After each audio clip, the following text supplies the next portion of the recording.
अस्सलामुअलैकुम, welcome to yummy kitchen secrets. उम्मीद करती हूँ आप लोग ठीक होंगे। आज मैं आपको रमज़ान स्पेशल में बहुत ही मज़ेदार से पिज़्ज़ा ब्रेड बॉल्स बनाना सिखाने जा रही हूँ। ये आपने ज़रूर ट्राई करने हैं क्योंकि आपको ये बहुत ही ज़्यादा पसंद आने वाले हैं। तो देखें, यहाँ पे मैं इसकी तैयारी करने लगी हूँ। सबसे पहले हमने एक पैन में 1 टेबलस्पून ऑयल डालना है। ऑयल में आपने 2 से 3 बारीक कटे हुए लहसुन के जवे डाल देने हैं। जैसे ही लहसुन हल्का सा सौते होगा, उसमें आपने 200 ग्राम के करीब चिकन ब्रेस्ट फिले, जिसको के आपने छोटे छोटे पीसेस में काट लेना है, वो डाल देने हैं। अब चिकन को लहसुन में 1 से 2 मिनट सौते करना है और इसको 10 मिनट के लिए हमने ढक्कन लगा के रख देना है ताकि चिकन स्टीम में पक जाए। 10 मिनट के बाद जब हम ढक्कन को खोलेंगे तो हमारी चिकन काफ़ी हद तक पक चुकी होगी। तो उसमें हम आधी शिमला मिर्च को बारीक क्यूब्स में काट के डाल देंगे। साथ ही उसमें 1 छोटे साइज के प्याज बारीक काट के डाल दें। 2 हरी मिर्चें बारीक काट के डालें। अब इसमें 7 से 8 अदद ब्लैक और ग्रीन ऑलिव्स डाल दें। अब इसमें आधा टीस्पून नमक डालें। 1/4 टीस्पून इसमें ब्लैक पेपर पाउडर डालें। 1/2 टीस्पून इसमें सुरख कुटी मिर्च डालें और 1/2 ही टीस्पून इसमें ज़ीरा पाउडर डालें। यहाँ पे मैं 1/2 टीस्पून इसमें सुरख काइनिन पाउडर डाल रही हूँ। अगर आपके पास ना हो तो आप इसमें सुरख देगी मिर्च डाल लें। अब इन सारे स्पाइसेस को वेजिटेबल्स के साथ अच्छी तरह से मिक्स कर लें। आपने वेजिटेबल्स को ज़्यादा कुक नहीं करना, बल्कि थोड़ा सा क्रंची ही रखना है। अब लास्ट में इसमें 1 टेबलस्पून चिली गार्लिक सॉस का डाल लें और 2 टेबलस्पून टोमेटो केचप के डाल के स्टफिंग को अच्छी तरह से मिक्स कर लें। अब यहाँ पे हमारी ब्रेड बॉल्स की स्टफिंग रेडी है। इसको आपने आधे घंटे के लिए ठंडा कर लेना है ताकि ये बिल्कुल रूम टेम्परेचर पर आ जाए। यहाँ पर हमारी स्टफिंग अच्छे से ठंडी हो चुकी है तो हम इसमें 1 टेबलस्पून मायोनीज का डालेंगे। अब आपने इसको अच्छे से करना है मिक्स।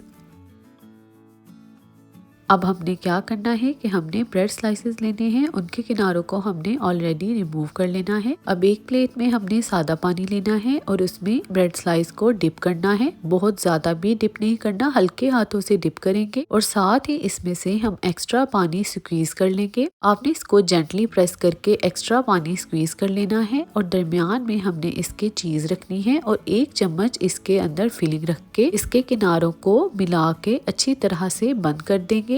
आपने ख्याल करना है कि आप किनारों को अच्छे से इसके दबा के बंद करें, क्योंकि आप इसको जितना अच्छा सा सील करेंगे ये उतना ही ज़बरदस्त आपका ब्रेड बॉल बनेगा और जब आप इसको फ्राई करेंगे तो ये बिल्कुल भी फटेगा भी नहीं। तो ये देखें, यहाँ पे हमारा एक ब्रेड बॉल रेडी है। मैं आपको दूसरा भी इसी तरह से बना के दिखा दूंगी। आपने ब्रेड के स्लाइस को बहुत ज़्यादा डीपली इसके अंदर डिप नहीं करना पानी में, क्योंकि इससे क्या होगा कि आपका स्लाइस बहुत ज़्यादा सोगी हो जाएगा।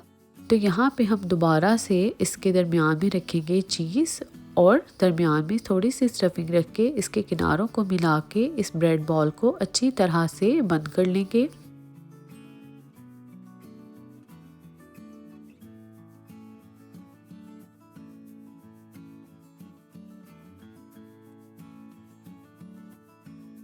अब यहाँ पर हमने सारे ब्रेड बॉल्स को बना के रेडी कर लिया है। अब हमने एक प्लेट में अच्छे से एग को फेंट लेना है और उनमें इन ब्रेड बॉल्स को अच्छी तरह से डिप करना है। अब साथ ही हम इसको ब्रेड क्रम्स में भी कोट कर लेंगे। आपको पता है कि जितना अच्छा आप इनको ब्रेड क्रम्स में कोट करेंगे उतने ही ये ज़बरदस्त फ्राई होंगे।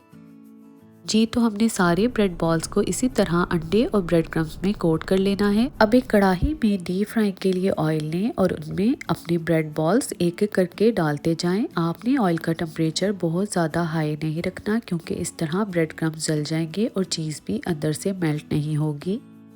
आपने ख्याल रखना है कि आपने इनको लो टू मीडियम फ्लेम पे ही फ्राई करना है। अब साथ साथ ब्रेड बॉल्स की साइड बदलते जाएं ताकि इनके ऊपर एक इक्वल सा गोल्डन सा कलर आ जाए। यहाँ पे मेरे ब्रेड बॉल्स जो हैं वो बिल्कुल रेडी हैं, तो मैं इनको ऑयल में से निकाल लूँगी। तो ये देखें, ये कितने माशाल्लाह खूबसूरत से ब्रेड बॉल्स बनके तैयार हुए हैं। ये बहुत ही मज़े के लगते हैं। अंदर जो हमने इसके फिलिंग की है वो बहुत ही ज़्यादा चीज़ी और क्रीमी लगती है, जबकि बाहर की ब्रेड की क्रस्ट बहुत ही क्रंची लगती है और ये कॉम्बिनेशन खाने में बहुत ही मज़े का लगता है। और सबसे बढ़ के पिज़्ज़ा का फ्लेवर इसको और भी ज़्यादा मज़ेदार बना देता है। तो मुझे उम्मीद है कि आपको हमारी रेसिपीज़ पसंद आ रही होंगी। अगर आपको हमारी रेसिपी पसंद आती है तो हमारे चैनल को सब्सक्राइब कीजिएगा और हमारी वीडियो को लाइक और शेयर करना मत भूलिएगा। अगली रेसिपी के साथ हाजिर होंगे, तब तक के लिए अल्लाह हाफिज़।